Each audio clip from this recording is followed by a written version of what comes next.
Shoe ಬಿಟ್ಟಿದೀಯಾ? ಯಾಕೆ ಬಂಗಾರಿ? ನಾವೇನ್ ಮಾಡಿದೀವಿ ಬಂಗಾರಿ?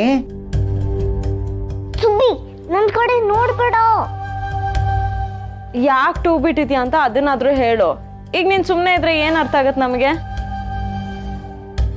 ನೀವು ಇಷ್ಟ ದಿನ ಆದ್ರೂ ನನ್ನ ನೋಡಕ್ ಬರ್ಲಿಲ್ವಲ್ಲ, ಅದಕ್ಕೆ ಟೂ ಅಂತ ಹೇಳು. ನೀವು ಇಷ್ಟ ದಿನ ನನ್ನ ನೋಡಕ್ ಬರ್ಲಿಲ್ವಲ್ಲ, ಅದಕ್ಕೆ ಟೂ.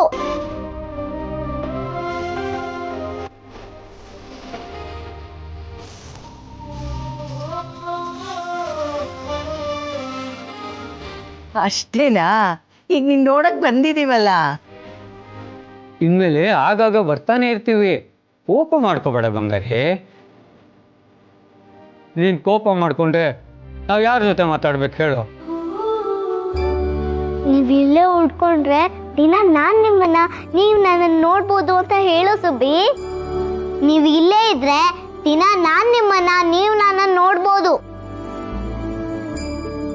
ಓ ಹಂಗ ನಿನ್ ಡಿಮಾಂಡು? ನಾವು ಇಲ್ಲೇ ಉಳ್ಕೊಂಡ್ರೆ ನಮ್ಮನೇಲಿ ಯಾರು ಇರ್ತಾರೆ ಪುಟಿ? ನಾವ್ ಆಗಾಗ ಬರ್ತಾನೆ ಇರ್ತೀವಿ, ಹಠ ಮಾಡ್ಬೇಡ ಬಂಗಾರಿ. ಸುಬ್ಬಿ ಸೀತಮ್ಮನ್ಗೆ ಹೇಳು, ಹಾಗಿದ್ರೆ ನಾವೇ ಅಲ್ಗ್ ಹೋಗೋಣ ಅಂತ.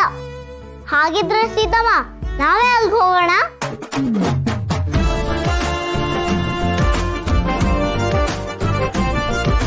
ಸರಿ ಪುಟ್ಟ ಹೋಗೋಣ. ಈಗ ಅಜ್ಜಿ ತಾತಂಗೆ ಎಲ್ಲ ಕತೆ ಹೇಳು. ಅವ್ರು ಬಂದ ತಕ್ಷಣ ಯಾವಾಗ್ಲೂ ಹಂಗಾಯ್ತು ಹಿಂಗಾಯ್ತು ಅಂತ ಎಲ್ಲ ವರದಿ ಒಪ್ಪಿಸ್ತಿಯಲ್ಲ, ಅದನ್ನು ಹೇಳು. ಹಾಗೆ ಸ್ಕೂಲ್ನೇ ಕತೆನೂ ಹೇಳು.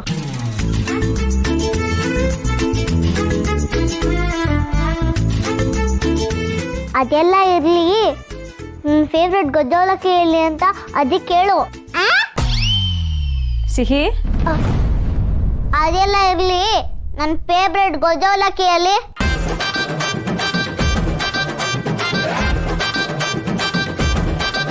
ಅಯ್ಯೋ ಮರ್ತೇ ಹೋಯ್ತಲ್ಲ. ನಾವು ಈ ಸರ್ತಿನೂ ಖಾಲಿ ಕೈಯಲ್ಲಿ ಬಂದ್ವಲ್ಲ. ಅಮ್ಮ ಅದನ್ನ ನಾವು ಆಗಾಗ ಮಾಡ್ತಾ ಇರ್ತೀವಿ, ಏನೂ ತೊಂದರೆ ಇಲ್ಲ. ಆದ್ರೂ ನಾವ್ ತಂದಿಲ್ಲ ಅಂತ ಬೇಜಾರಾಗ್ತಾ ಇದೆ.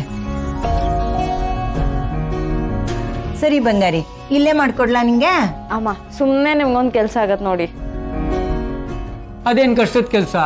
5 ನಿಮಿಷ ಶಾಂತ, ಹೋಗಿ ಬೇಗ ಗೊಜ್ಜವಲಿಕೆ ಮಾಡ್ಕೊಡೋಳಿಗೆ. ಬಾ ಬಂಗಾರಿ, ನಡಿ ಸೀತಾ.